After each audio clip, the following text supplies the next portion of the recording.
말씀 듣기 전에 인사 나누겠습니다. 오늘 우리 옆에 계신 분들, 앞에 계신 분들하고 최소 4명 이상 인사하겠습니다. 메리 크리스마스 인사하겠습니다. 메리 크리스마스. 네, 반갑습니다.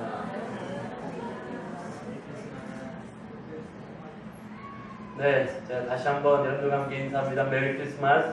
오늘 기쁜 성탄절 맞이해서 함께 예배하시는 모든 우리 성도님들 가운데 성탄의 기쁨이 또 감사와 축복이 충만하게 넘치기를 주의 이름으로 간절히 축원합니다. 예, 저랑도 인사하실까요? 메리 크리스마스. 예, 고맙습니다.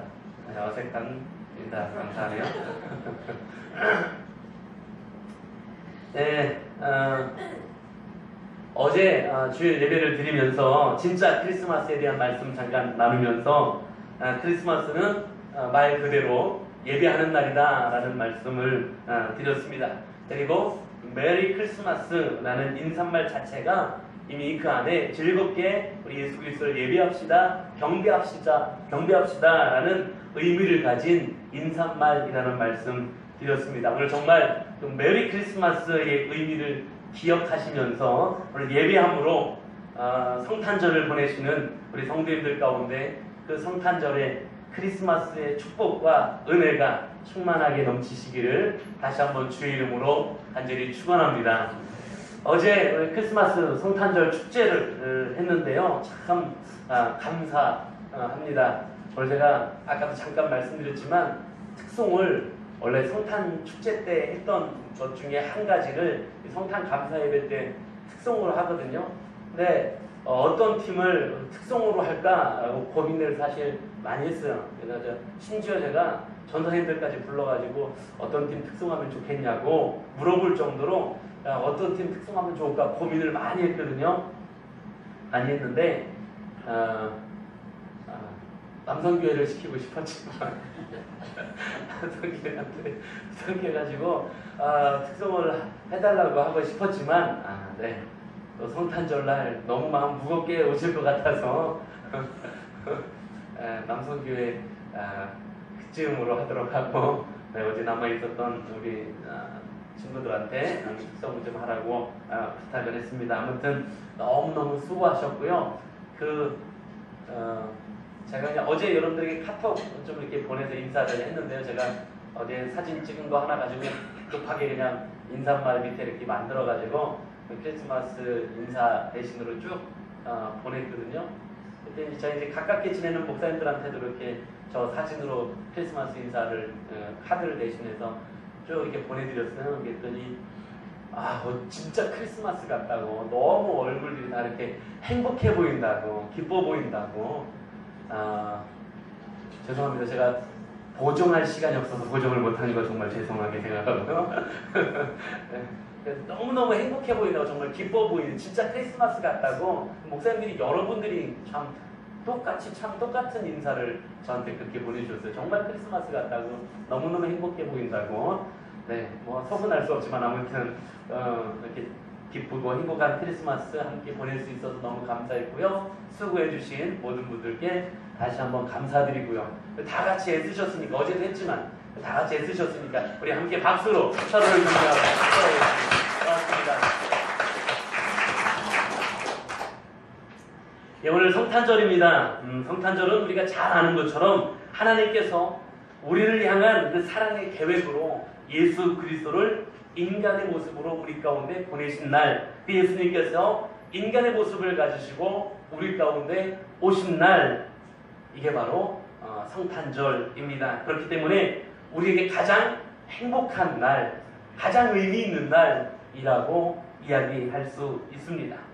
그런데 세상을 보면, 오늘 세상을 보니까 크리스마스라고 나름대로 행복하게 보이기도 하고 즐거워 보이기도 하는 것 같은데, 과연 그들이 이 성탄절, 크리스마스에 담겨져 있는 그 본질적인 의미를 알고서 행복해하는 것일까? 그 예수님이 우리 가운데 오셔서 구원을 이루신, 먼저 이루어 놓으신 그 의미 있는 날이라는 사실을 알고서 즐거워하는 것일까라는 생각을 좀 의문을 가질 수밖에 없습니다.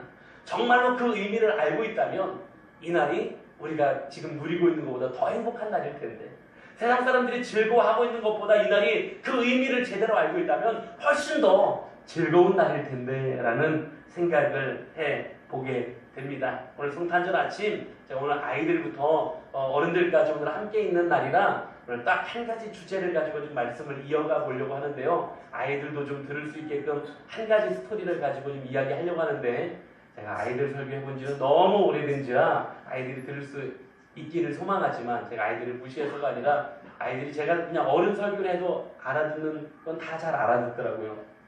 제가 오늘 한 가지 주제를 가지고 좀 말씀을 함께 나누어 보려고 그렇게 생각을 합니다.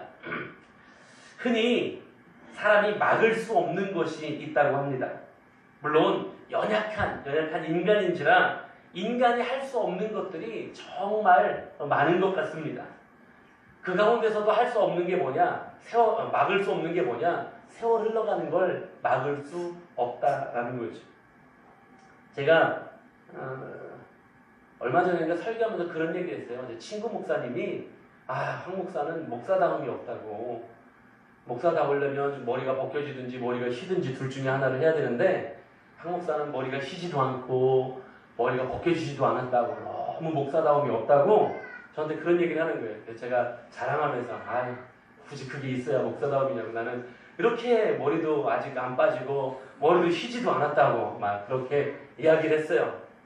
그 교만함이 화를 불러오고 있어요. 요즘에 갑자기 흰머리가 많이 생기기 시작했어요.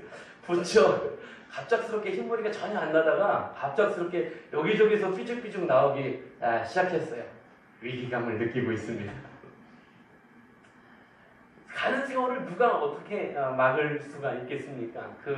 많이 불렀던 유행가 가운데 가는 세월 그 누구가 막을 수 있겠냐고 그랬던 것처럼 정말 인간이 막을 수 없는 건 가는 세월이겠죠. 또 막을 수 없는 게 죽음이죠. 죽음 참 막을 수 없는 것이 인간이 힘으로 할 수 없는 것이 또한 그와 같은 일일 것이라고 생각합니다. 제가 사진을 좀 미리 띄웠는데요. 성탄절을 며칠 앞두고 제천에서 참 안타깝고 속상한 화재 소식이 전해졌습니다. 그리고 정말 속상하게도 많은 분들이 목숨을 잃게 되었다라는 소식을 우리는 성탄절을 며칠 앞두고 듣게 되었습니다. 근데 모두가 다 안타깝고 속상하고 힘겨운 소식인데 그 가운데 두 분의 목사님이 이번에 목숨을 잃으셨습니다. 두 분의 목사님이 목숨을 잃으셨는데 그 두 분의 목사님이 너무 열심히 그리고 건강하게 교회를 세워가시던 분들이었기 때문에 더 가슴 아프고 속상함이 있어요. 한 분은 좀 연세가 있으신 목사님, 한 분은 좀 젊은 목사님인데요. 사실은 이 두 목사님이 한 교회에서 담임 목사님과 부목사님으로 사역하던 그런 분들이었습니다. 그런데 이분들이 이제 한동안 사역을 같이 하다가 부목사님을 개척 나가게 한 거예요. 개척을 나갔어요. 건강하게 그 교회도 세워가고 있었어요. 개척해서 힘겹지만 어렵지만 잘 세워가고 있었어요. 그리고 이 목사님이 담임 목사님을 잘 배워서 또 목회하는 것도 열심히 하고 있었어요. 건강한 교회를 세워가려고. 그리고 나서 교회가 개척하면서 조금 성장해서 새로운 성전으로 예배당을 막 옮긴 지 얼마 안 되었던 거예요.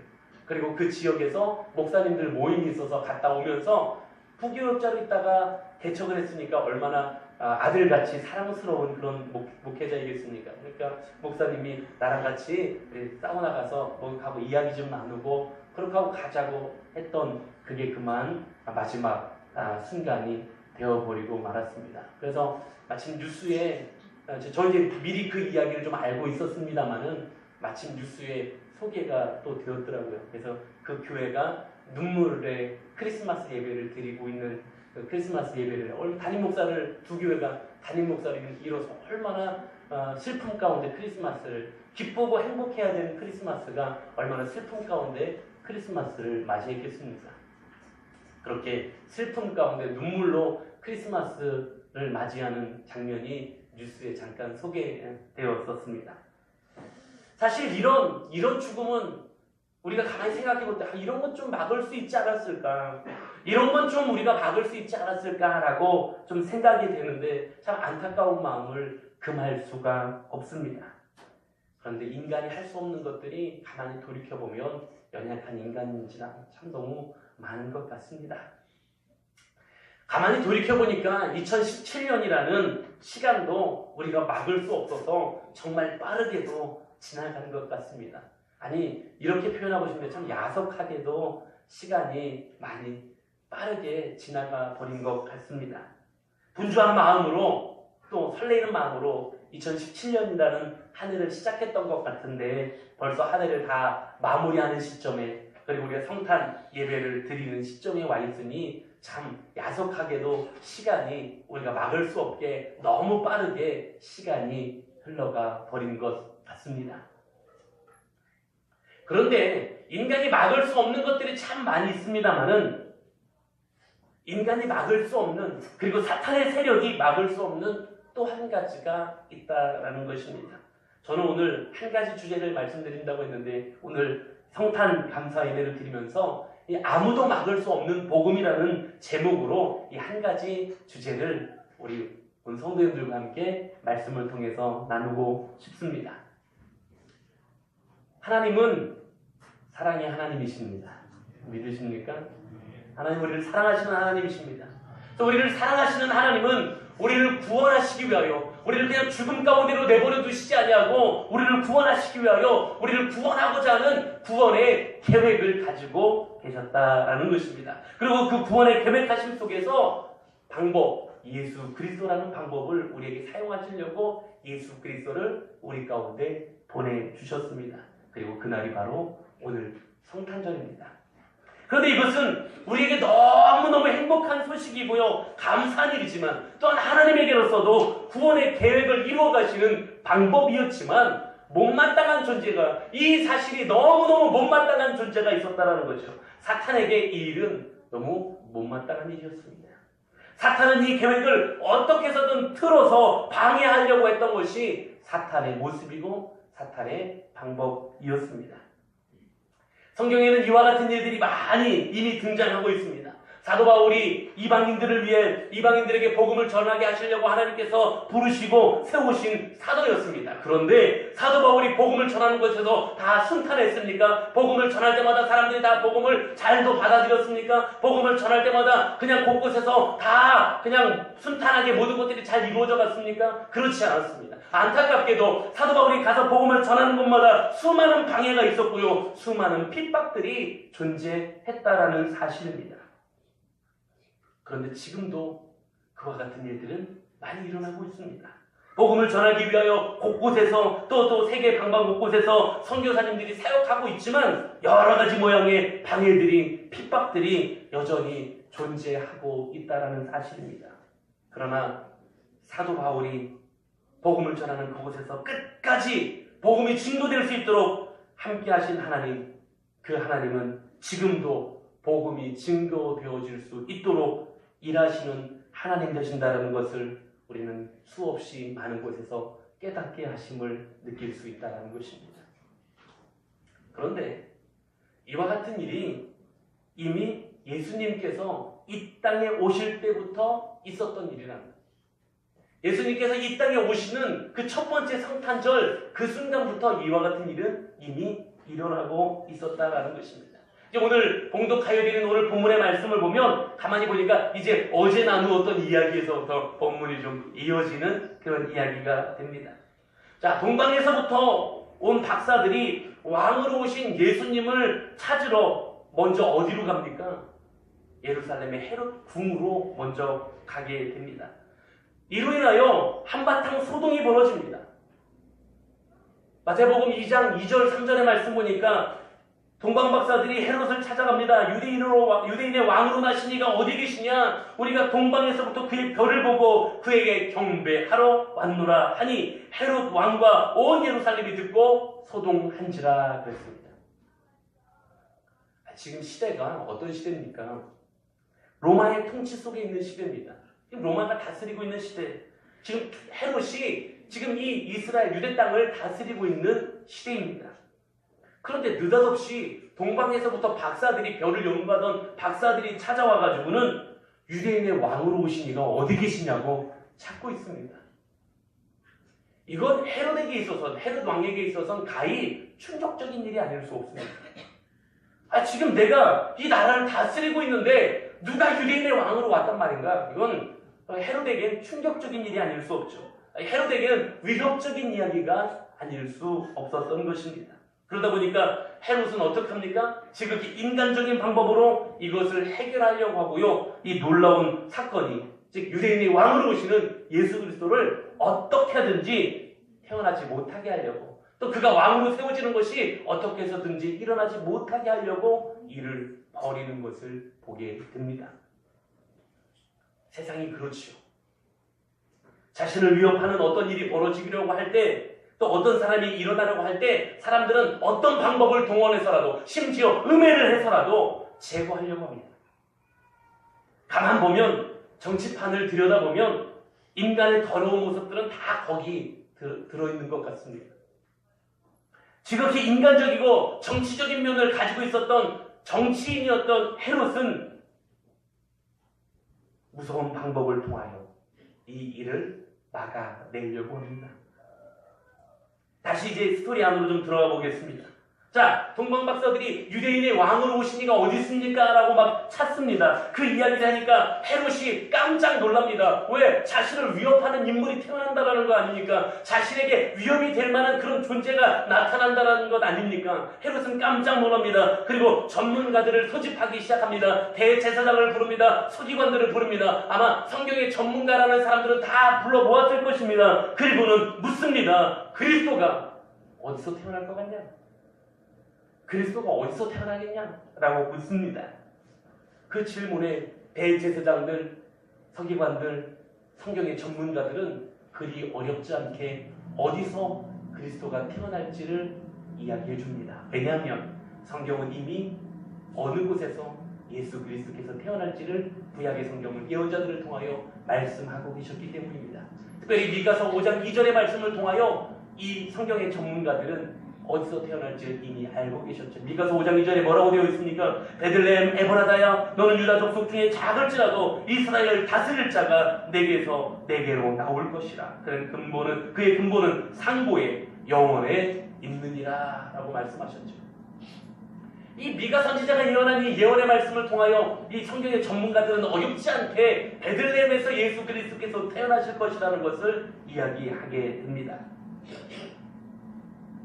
자, 그리고 이제 헤롯이 동방의 박사들에게 묻습니다. 뭐라고 묻습니까? 야, 별이 언제부터 나타났었냐? 라고 묻죠. 이거는 유대인의 왕으로 오시는 그분이, 그이가 언제 태어났는지를 정확하게 알고자 날짜 계산을 해보려고 했던 것입니다. 이건 나중에 이걸 근거로 해서 아주 끔찍한 일을 헤롯이 벌이게 됩니다. 자, 이제 박사들이 이야기를 듣고서 베들레헴으로 갑니다. 아기에 대해서 헤롯이 이제 동방 박사들에게 이야기하는 거죠. 아기에 대해서 자세히 알아보고 혹시 그 아기를 찾거든 나한테도 좀 알려달라고. 뭐 하려고? 나도 가서 경배하려고. 나도 좀 그분을 아련해야 되겠으니까 나한테도 좀 이야기해달라고 동방의 박사들한테 이야기합니다. 이 성경이 그냥 이렇게 쓰여 있으니까 그렇죠. 이걸 영화로 만들면, 드라마로 만들면 무시무시한 한 씬이 나옵니다. 소름 끼치는 헤롯의 얼굴이 마치 눈앞에 보이는 것만 같습니다. 그리고는 동방의 박사들은 별의 인도하심을 따라 베들레헴으로 가서 아기 예수를 만나게 되고 아기 예수께 경배하고 예물을 드렸습니다. 이게 이제 어제 나누었던 말씀이 되겠죠. 자, 그런데 그 이후에 헤롯이 부탁한 것에 대해서 이 동방의 박사들이 어떡합니까?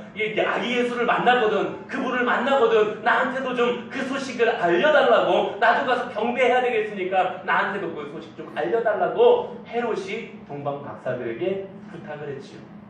그런데 12절 말씀해 보니까 어떻게 움직이고 있습니까? 그들은 꿈에 헤롯에게로 돌아가지 말라 지시하심을 받아 다른 길로 고국에 돌아갑니다. 그랬습니다. 하나님께서 그들에게 꿈으로 나타나셔서 헤롯에게로 가지 말라고 말씀해 주셨고 결국 다른 길로 돌아서 동방 박사들은 고국 페르시아로 돌아갔다라는 겁니다. 자, 그뿐 아닙니다. 여기서 끝납니까? 그게 아니죠. 동방박사들이 떠난 다음에 주의 사자가 누구에게도 말씀하십니까? 요셉에게도 꿈에 나타나셔서 말씀하시는 장면이 나옵니다. 헤롯이 아기를 찾아서 죽이려고 하니까 너는 얼른 일어나서 어머니 마리아와 아기를 데리고 어디로 가라고요? 애굽으로 피하여 갔다가 다시 돌아오라고 할 때까지 거기 머물러라고 말씀합니다. 결국 요셉은 하나님의 말씀을 따라서 어디로 내려갑니까? 아기 예수를 데리고 어머니 마리아를 데리고 애굽으로 내려갑니다. 이 또한 이미 예언되어진 하나님의 말씀이 이루어지려고 했던 하나의 장면이죠. 이게 15절에 등장합니다만 이제 계속 이어서 말씀을 진행하겠습니다.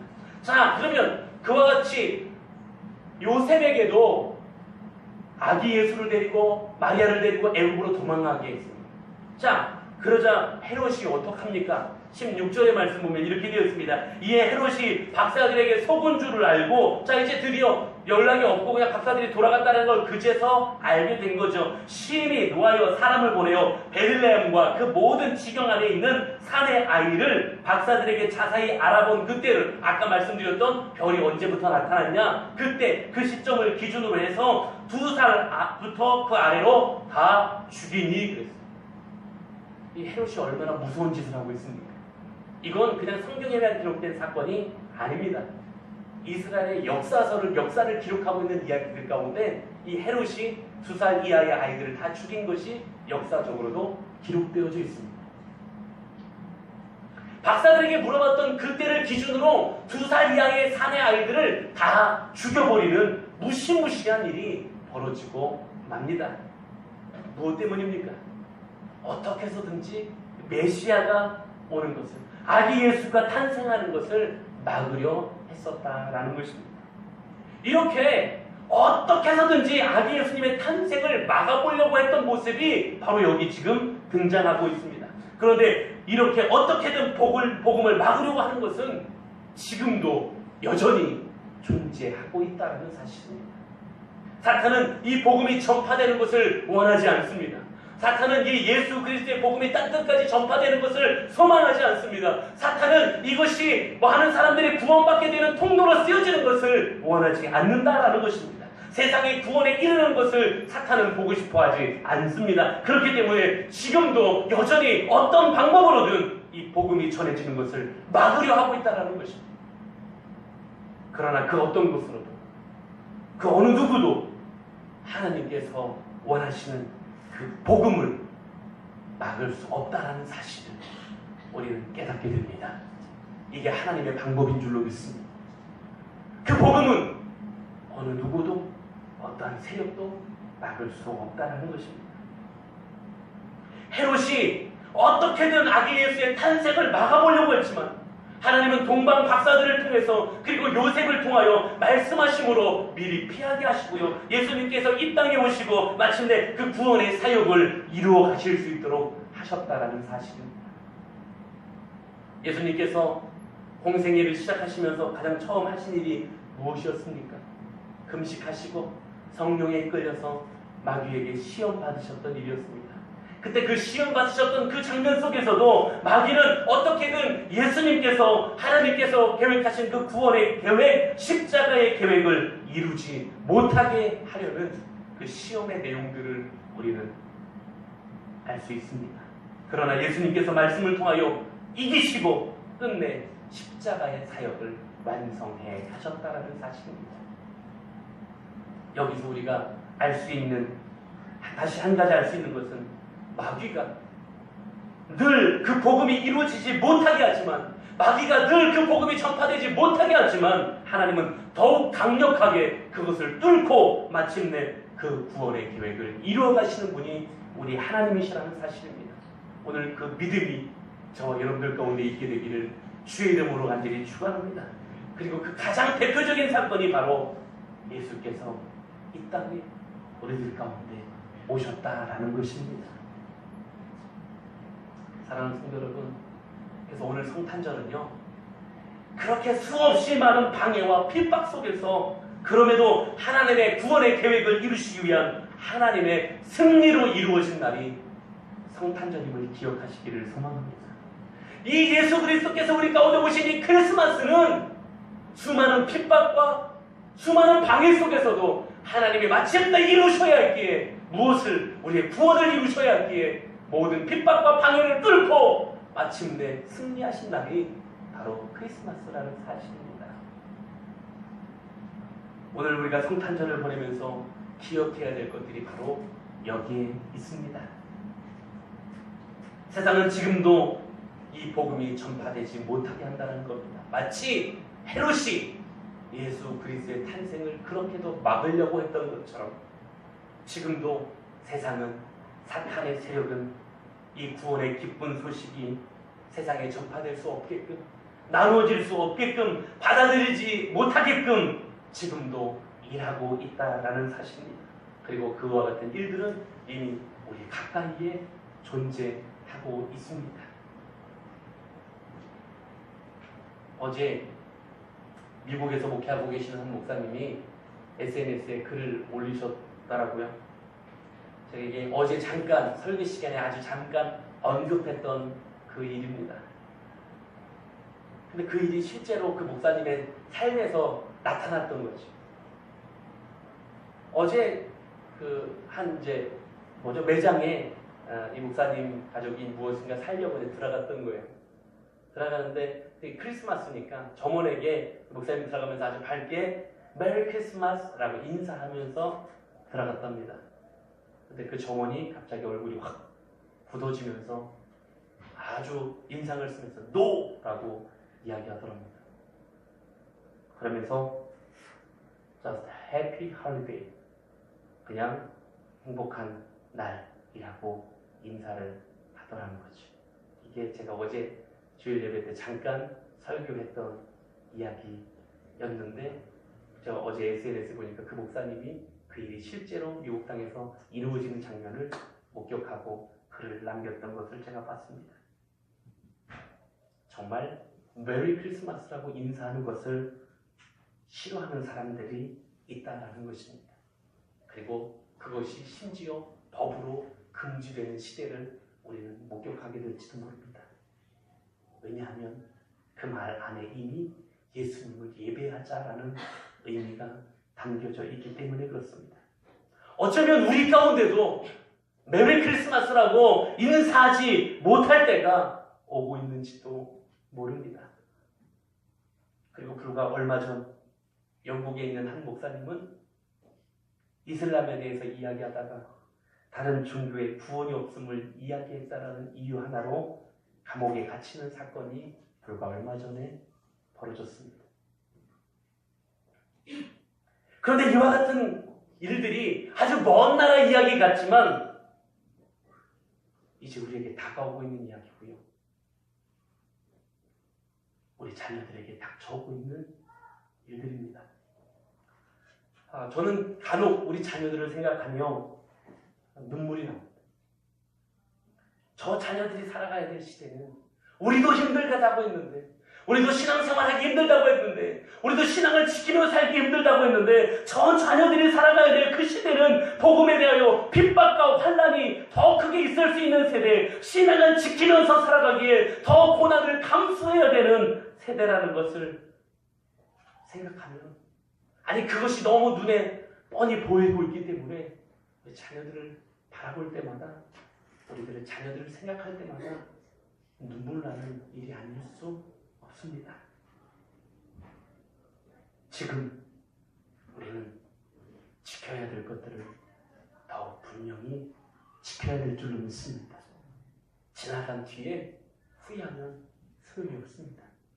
하나님께서 동방의 박사들에게 말씀해 주신 것처럼, 요셉에게 말씀해 주신 것처럼 지금 이 시대를 살아가는 우리에게 깨어 있어야 된다고, 너희들이 지금 이렇게 움직여야 된다고 말씀해 주고 계시지 않습니까?